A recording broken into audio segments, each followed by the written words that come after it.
interested in protecting and serving the officers, not the people. The Chief Charlie Beck is taking aim. Seems there's dissension in the ranks. All aboard, even you with a gun. Amtrak's allowing passengers to carry firearms onto the train. No body scanners there, but they can bring weapons onto the track.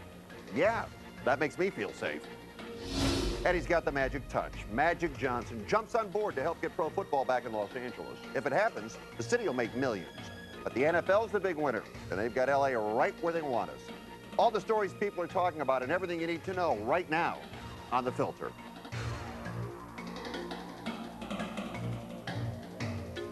Hello again. Off the top, it's The Filter Forefront, our top 4 of the day, including, if this country was founded on freedom of religion, why the mosque hysteria? But we'll begin with this. To protect and to serve. That's the motto of the LAPD. But if they stop putting new officers on the streets, if they stop hiring altogether, does that sound like protecting? Does that sound like serving? Well, that's exactly what the union that represents the LAPD, that's what they want. Stop hiring cops. But why? They want the current officers to get overtime pay. Right now they work overtime and are forced to take days off instead of being paid. Chief Charlie Beck said the plan to stop hiring cops would jeopardize public safety. Chief says we need more police. He plans on hiring 200 more officers by next summer. So which one protects and which one serves? Our contributors tonight, civil rights attorney Leo Terrell and doctor of social ethics Charlotte Laws. Our pictures are furnished by Skype. Leo, I'll start with you. If the police are supposed to serve the people of Los Angeles, should we hire more cops or keep the ones who already know how to do the job and pay them more? Hire hundreds of more cops, Fred. This is nothing more than a money grab based upon officers within the union who want to rip off the city of LA by getting overtime, to have big fat paychecks. It is odd for me to understand why the police union would be against hiring more cops and expanding the police force. Fred, in New York, they have over 30,000 cops. We only have 10,000 for a population of 4 million. Let me be very clear about this. This is nothing more than a money grab among senior police officers to hoard taxpayers' money. To argue against more police officers is disingenuous. But here's the question. If you have these officers working overtime and you total up the sum total of what they would be paid, would their overtime not equal what a new officer would be paid for not working overtime? Fred, let me sit here and tell you this. These officers are probably at the highest pay scale. Their overtime rate will be extremely higher than a newly hired employee would be paid at a lower rate. Charlotte, what do you think? Well, you also have to take into consideration the pensions and the health care benefits. But my view is that we have physical problems in not only the city of LA, but also in California.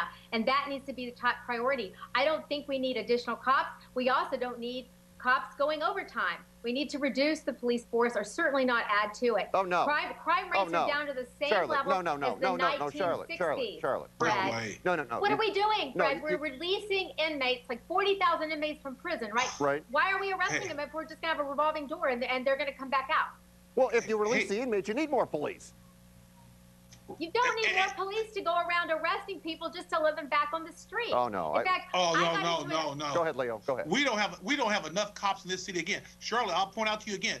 New York City has 30,000 cops. You know, it's been a magic number in this city to have just 10,000. We are understaffed as far as police force. If there's any service that we need, more police. There's 1960s level, Leo. Oh, no. This population has expanded. That's true. That's the statistic on it, both with violent crimes and with property crimes. It's not necessary. We have problems with money in this city. I'm not safe. I don't feel safe in this city. I always feel more comfortable with more police officers in the city. No question about it. I think in this situation, Charlotte, Leo and I will agree to disagree with you. Yes. All right, December holidays are a holy time for many religions. Christians have Christmas. Today, those of the Jewish tradition celebrated the first day of Hanukkah. And soon Muslims throughout the world will celebrate Ramadan. But this is hardly a time for celebration in the city of Temecula. There's a battle brewing, all in the name of religion. Temecula's planning commission is meeting right now, and they're expected to approve a permit for the Islamic Center of Temecula Valley. But many residents are upset about the mosque. Not only the residents, but the leaders of 2 nearby churches who have complained that putting a mosque next to their houses of worship only invites conflict. Many religions preach tolerance, but why can't they coexist? Should the Islamic Center be allowed to build, or should the people's concerns take precedence, Charlotte?